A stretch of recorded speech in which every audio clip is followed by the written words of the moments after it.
Okay, so two big stories to break down with our panel: the inauguration investigation and a federal judge's order that the Mueller team cough up key documents about Michael Flynn and how he was targeted by the FBI. So let's bring in former Deputy Assistant Attorney General Harry Litman and Fox News contributor, former Utah Congressman Jason Chaffetz. Welcome to you both tonight. Hi, Sharon. Thank you. Okay, so one of the questions now that we have about this Flynn investigation is that he was interviewed in January of 2017. The documents that led to the FBI getting involved and eventually his plea deal have what's called a 302, which is an assessment or a compilation of what he said at the interview. It wasn't written, at least the one that was tagged by the courts, until August of 2017. So that's raising questions about whether there were other 302s, whether this was modified or edited. And the Federalist, writing about this, the headline, "The federal judge overseeing Michael Flynn's sentencing just dropped a major bombshell," says this: the timing of the rewrite shortly after then FBI agent Strzok was removed from special counsel Robert Mueller's team after his anti-Trump text messages came to light raises the possibility that Mueller wanted to scrub the evidence of Strzok's taint. Remember, he was one of the two interviewing Michael Flynn. Having the second agent involved in questioning Flynn draft a new 302 summary would eliminate attacks premised on Strzok's bias against the president. Jason, sounds like the judge is really looking very specifically at this information he wants now. I like this Judge Sullivan. He's got a good record of doing this. I'm glad he's probing into this. Look, you have very disheartening comments from former Director Comey, taking advantage of a situation of a White House which is days into its infancy, again, doing things outside the norm, not the way they would do it. You have very discredited people based on the Inspector General's report, the fact that Mr. McCabe was fired.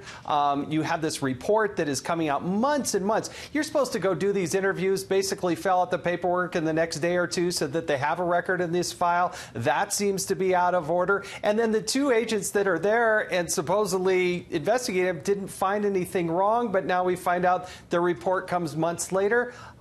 It does not add up, Shannon. It really does not. Well, we're going to see, because, of course, this is a judge, as we've explained, who oversaw a trial years ago involving then Senator Stevens, and they ended up investigating the DOJ and FBI scathing report on how they had exculpatory evidence that was withheld.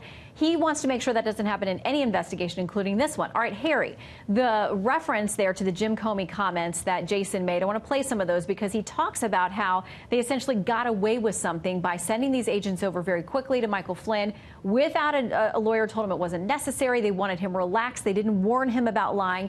Here's what Comey says about that situation. And in both of those administrations, there was process. And so if the FBI wanted to send agents into the White House itself to interview a senior official, you would work through the White House counsel, and there'd be discussions and approvals and who would be there. And I thought, it's early enough. Let's just send a couple guys over. Harry, they did. One of them was Peter Strzok, and that wound up with this plea deal now with Michael Flynn having pled guilty to lying. Yeah, and I do think it's got Judge Sullivan, who, to be fair, is a frequent critic and suspicious of the government. I think it has his antennas up, just as the congressman said. A few points we ought to make here, though. First, it would not be expected in this kind of interview of a department insider that you would give any kind of warnings at all. It's neither required nor customary. And second, the so-called sinister rewriting of the 302, that's also not unusual, to have notes initially and then to revise them down the line. So the suggestion that some of this is either untoward or irregular, I think, is off base. Nevertheless, it's clear that Sullivan is quite worried about some kind of entrapment situation. One final point to raise. He was only charged with the lying point. He could easily have been charged by Mueller with several other offenses, except he immediately began to cooperate, and that affected his whole relationship vis-a-vis and by the way, special counsel. Federal judge can reject the plea deal and make the prosecutors take this to trial. That's quite a possibility. Yep, so we'll see when all this information comes in. But I want to ask you both quickly about this. The headline tonight that the inaugural committee is being investigated.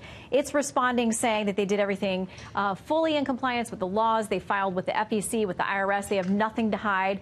And they say they don't even know about an investigation. No one's contacted them. I'll get you both to weigh in. Jason, you first. Well, there needs to be suspicion here. Just because it has the name Trump next to it doesn't mean that gives them carte blanche to just go investigate anything and everything they want.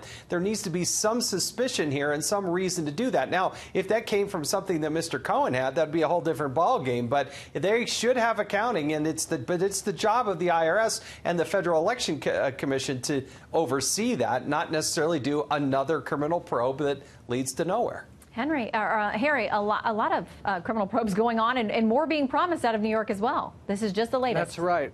That's right. And look, I agree with the congressman. You need some predicate, but they have it here. It's not just Cohen. It's also Rick Gates, who's cooperated. And there is some worry, right? You have Franklin Haney, who gives $1 million and then later asks for favorable treatment for a $5 billion loan. They're just looking at it now, but I don't think it's the sort of thing. It's a lot of missing money, and it makes sense to try to figure out where'd all the money go. Well, the committee says it's been audited and happy to provide that, so we'll follow the story. In the meantime, Harry and Jason, thank you both very much. Thanks.